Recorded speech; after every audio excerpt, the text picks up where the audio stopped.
Hi there. Small vinyl update. This is going to be probably the only vinyl update this month. I'm going to slow down because money-wise, things are going crazy.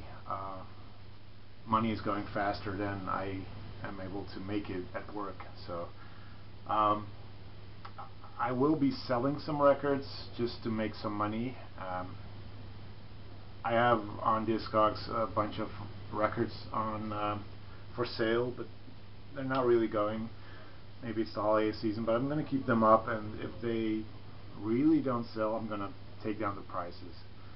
I know it seems like some of the records on there, they're pretty crazy, but the prices that have been asked in the past, they sort of demand me asking a similar price. I am also selling a lot of my VHS tapes, sort of to finance my online buying. That is going okay. I have to say that. Probably will be selling some more the upcoming week, and it's basically a bit whatever you want, and VHS tapes. It's good business, actually. I didn't know that. Anyway, that means that the rest of the month I'm going to slow down. So I bought some records at Goodwill, and I received one record that I pre-ordered. I know later this month I'm going to get one more record, and then that's this month worth of records. But anyway, here's the records I picked up. Nothing too spectacular, I have to say, but some nice stuff in it and one terrible record. First up, Best of Vangelis. Don't need to say too much about this. This is in really good shape. It's got a couple of songs that I didn't have yet. Hope to find the original albums like Beau Borg and La Fête Sauvage, Albedo. Yeah, I want to find some more of those records. But I can hear the songs from those records on this LP. So that's good. The next record, I showed a picture of it on Facebook, and it is a piece of shit. It is. It's the Pink Panther Punk. Yeah, I don't know if I should. Yeah, I'm going to. I don't know if I should actually talk too much about it. It's in terrible shape. It's dirty. I'm not going to clean it because fuck it. It's just not worth cleaning. It doesn't have an inner sleeve. I'm not going to give it one. This is a record that goes back to the Goodwill. But this is a piece of shit. My initial thought was it's a cash-in album on two sides, because it's cashing in on the Pink Panther and on the punk movement. And I thought it's going to be covering punk songs, not that good, but it's going to be predominantly punk songs. So you're going to get maybe Blondie, who are on here, the Ramones, Talking Heads, that kind of stuff, that kind of punk. Well, except Blondie, who's Call Me they do classic punk tracks like What a Fool Believes, originally done by the Doobie Brothers, and Another Brick in the Wall. That's a classic punk track. And It's Still Rock and Roll to Me by Billy Joel. This is horrendous. This is so bad. It's a giant piece of shit. So there you are. I picked it up for, what was it, 50 cents? So it's okay. I thought it would be fun to add to my collection, but it's not fun. I'm not going to delve into that territory, you know, the children's albums anymore. This is an interesting record. Rick van der Linde, GX1. I believe Rick van der Linde used to be in Exception. And this is a synth-based album in which he worked together with Don Scherpenzeel of Kayak. So it's an interesting album. I've never ever seen this. I know Derek, you're into this stuff. This is very European, very Dutch, but also very, aching towards Vangelis and Jean-Michel Jarre and stuff like that. Tangerine Dream maybe, but it's not close to that. It's on the C&R label, and it's really interesting. I enjoyed it. Just because this guy used to be in this progressive classical rock group, he has classical moments on there as well, so, interesting stuff.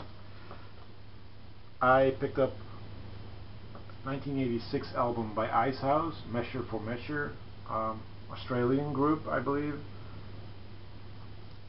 pop group, and I like them. I like their sound. It's on Chrysalis. Need to clean it. This is a record that has been mentioned that I should check this out if I ever see it. Spandau Ballet's Diamond, because I think I once showed a 12-inch for Chen No. 1, which is on here, and I said, I love their first album, but the rest is shit. And then someone, I think it was Dr. Deadlex, could be wrong, someone said to me, check out Diamond, because that's still a good record. So I saw it, picked it up, and it's a really good record. It's more of a funky sound that they have instead of a synth-based sound, but it's good. And after this, the records they released, I'm not gonna touch, not at all. True Gold, that's shit music to me.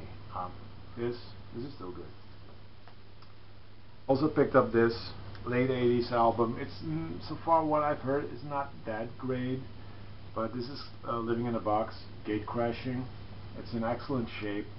It's from 1989. Blow the House Down, that was a small hit. Comes in its original inner sleeve.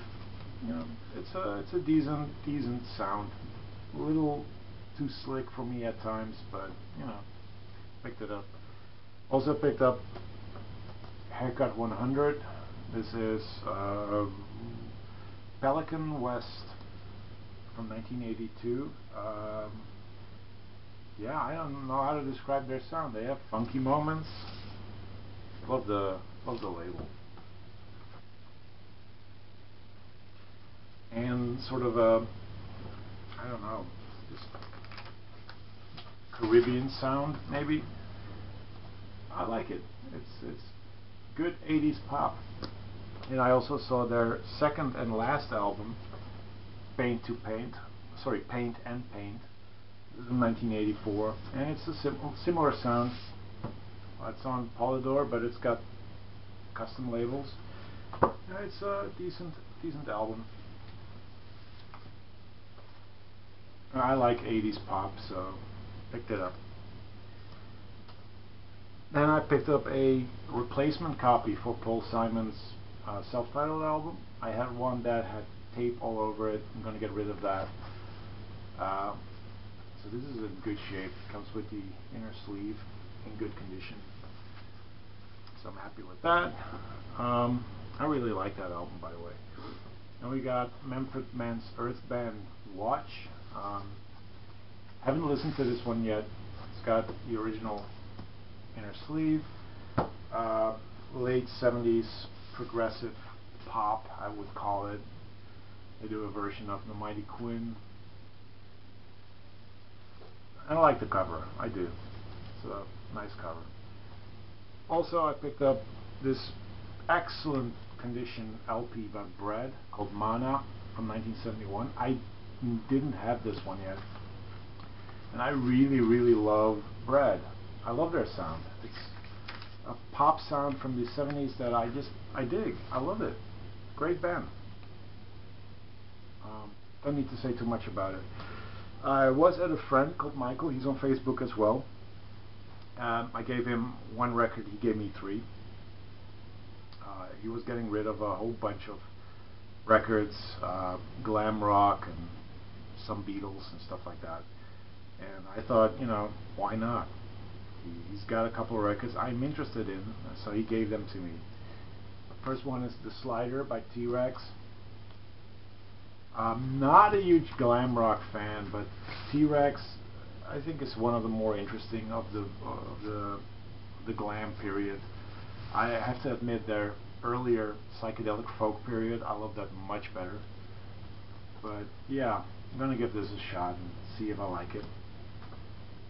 He also got rid of these George Harrison albums. This is Dark Horse, which has 2 inner sleeves and 2 inserts. Here we are. I don't know why that is, but yeah, if anyone's interested in an extra inner sleeve, you can have, an insert. You can have that. The extra inner sleeve is dirty and destroyed, so I don't know if you want that. Haven't listened to the album yet, but yeah, I like George Harrison, at least, you know, his solo albums. And he also gave me this. This is Living in the Material World from 1973, if I'm not mistaken, so I have to listen to that as well. And the last album I received in the mail is a record that has been recently reissued, so it's a new record. It's not a Goodwill or a free record. It is the debut album by Tortoise. It's part of the 20th anniversary reissue series of Trill Jockey, and I love it. I love Tortoise. It's an amazing band, and I'm so glad that they are going to reissue every single album they did. They've done 3 so far, of which I picked up 2, and I can't wait for the next ones to be released. So that's it. That's my update. Nothing else to show you. I will be doing a book and movie update next, and then that's it, I guess, for a whole while. Yeah, just want to save some money, want to slow down with buying records. So anyway, take care, and I'll be seeing you. Peace.